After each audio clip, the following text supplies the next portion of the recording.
Hello and welcome to the Let's Get Real podcast. My name's Ned. And Lisa. Thank you for joining us again.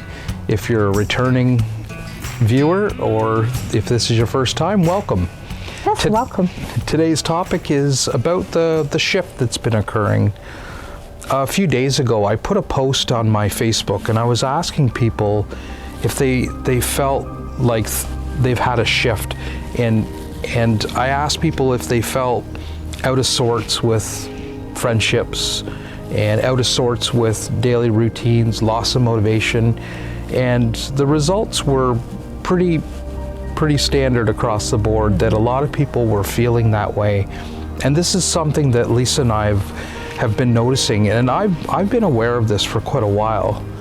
I think the catalyst for the shift that has occurred has definitely been the time that we spent through the pandemic, when when the whole world kind of stopped and we just took a little bit of time to inward. I think it had such a major impact on consciousness in general. So what do you see that's happened in this shift, or like what have you been experiencing? I've been experiencing, it seems like everything's sped up, but also a lot of issues, the deeper issues that maybe hadn't fully surfaced in my life are surfacing to be healed. Okay. Like intense, deep stuff, even the stuff that I didn't think that, or I thought that I was done with. It's been great, but intense. Just for anyone that watched last week, the episode number 3 that I did on addiction, that would be one of the things, just an example. But life-changing shift. And that's what I've been really seeing in people. I know I went through a period where I just didn't have any motivation. I didn't really want to do anything. I couldn't really see anything in front of me, and all the things I had been doing sort of felt out of sync with. And I think that's been another one of the consensus topics, is that it's like we have an old life, I was just going to say that. And now we have a new life. And the old life doesn't seem to fit or work. Yeah. But the new life, we don't know how to get with it yet. Yeah. And so I think a lot of people, including myself, are finding themselves, me not so much now, but before we found ourselves just sitting on the couch doing nothing. Yeah. and feeling out of sorts with everything that we used to love. And hearing about everyone else that was too, right? Yeah. Yeah. There's definitely an adaptation period I've noticed with, I don't know, probably every month I feel it's different. Another thing that I've noticed is that certain friendships have, fallen away in this time. And I've spoke with a handful of people that have really felt out of sorts because the friend group they once had just doesn't feel right anymore, or a certain family member, they just don't want to be around them anymore. They can't tolerate this what used to be just normal and acceptable. They just can't tolerate it anymore. And I think this is part of the shift that's going on.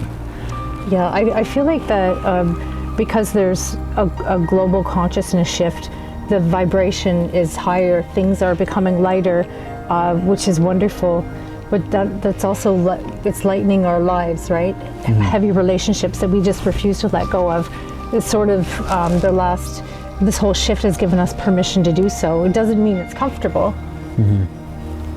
And when we sort of let go of somebody that's been in our lives for a long time, it's a loss. It's something to grieve, and of course it's not going to feel comfortable.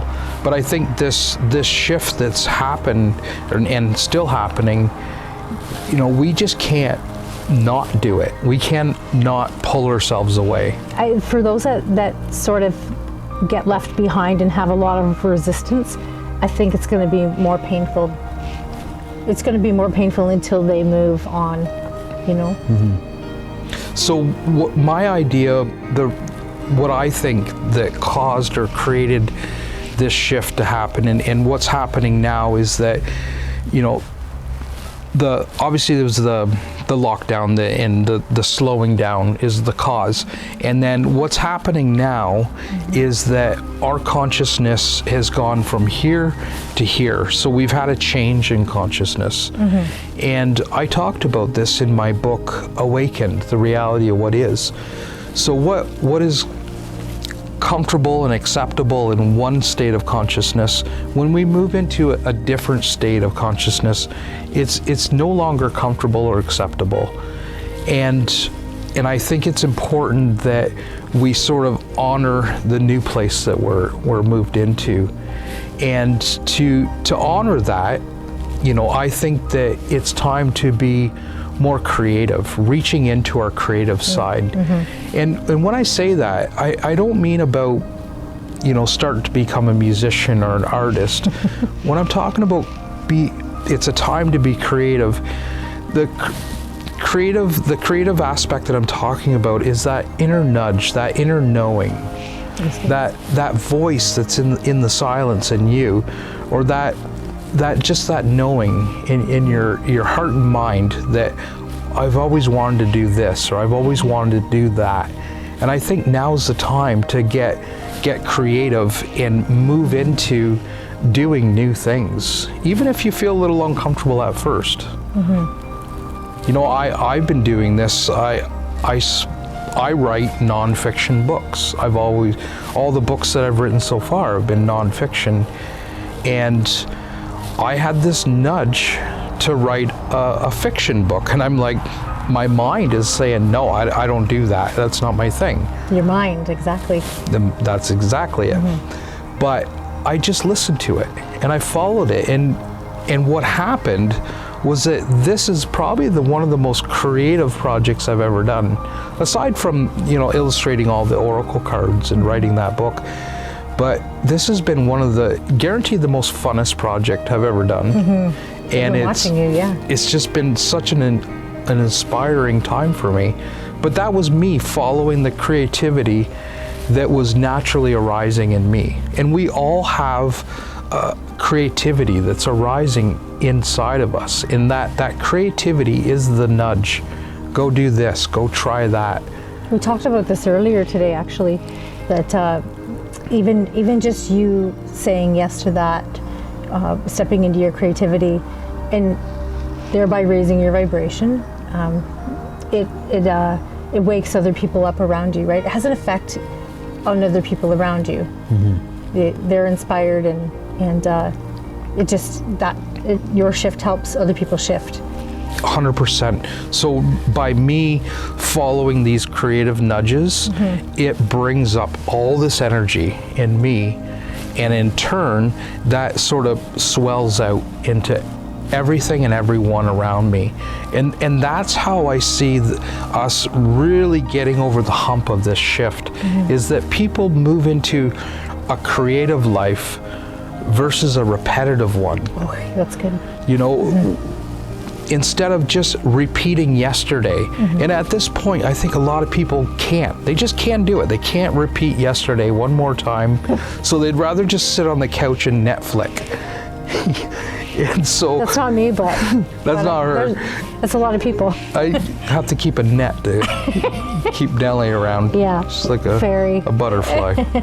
So you were talking earlier about what you thought is a solution to move through this shift, and what are your thoughts on that?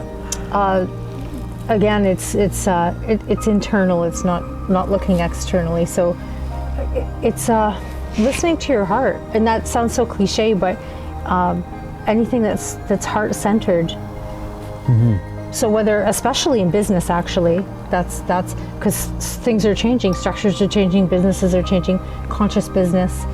Whenever you align with your heart, it's expansive and it has a different trajectory, right?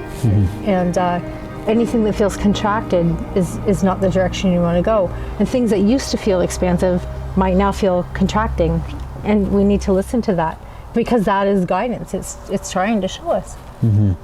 In heart-centered, living a heart-centered life, I think it's about, you know, taking that second to just ask yourself, is this what do I feel good about this? You know, even right in the middle of an interaction, say you and I are talking, Yeah. and I notice that, okay, suddenly I'm holding a position or I'm barking at you. A heart-centered transaction is like for me to just pull back for a second and feel the space between us. Connection. Making connection. Very 100%. important. That's a new way of being too, that of course we all know what that is, but it's a new way of being present with everything, people and everything you do. That is, in my opinion, is still based in the heart, right?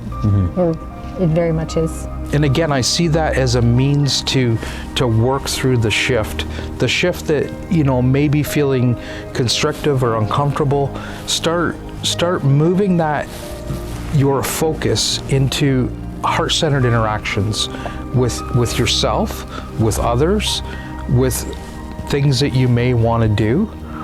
And if there's something you don't want to do, and you just instinctually know that, no, that's not for me anymore, being okay with the accepting, letting it go. Yeah. Accepting wherever you're at that moment. I can't suggest to people enough to, if you're having issues, if you're spinning and spinning, being repetitive in your life and discontent, you're probably in your head. You're probably just in your head too much. Move it down, right? That's right. Yeah. The day of living our lives strictly through our minds, you know, people are being forced out of that. If you're feeling this shift in you and you're feeling out of sorts and you're struggling with relationships that you once had, or you don't feel like you know which direction to head right now, I think what I've been practicing in the last while is just always listening. Just stop. If you don't know, just get quiet and ask yourself. And that answer might not come right away. It may come next week. You may wake up the next morning and just suddenly know. You could suddenly just walk into a store, and while walking into the store, you suddenly know, oh, I want to do this, or I want to do that, or the solution to whatever you're seeking, it will come. Sometimes when you're seeking that, doing things that would normally distract you, like getting off your phone and all these things that you put in the way of that because you're uncomfortable, you're unfamiliar with what you're feeling. Instead of filling it in with that, you could even pick up a pen and paper and write, and it will come out. Yeah, like I just find that if I ask myself a question, or I say, what do I really want to do, and the answer doesn't come, I don't think the solution is found through taking 50 more revolutions around our mind. I think at a certain point, you know, we just need to stop asking the question and just be present. Give it space, right? Give it space. Yeah, because in all your spinning in your head, waiting for that answer, like your head could be full of other people's opinions. That's common, right? So. I hope everybody's enjoyed this episode. It's a topic that we felt like was fairly relevant to talk about.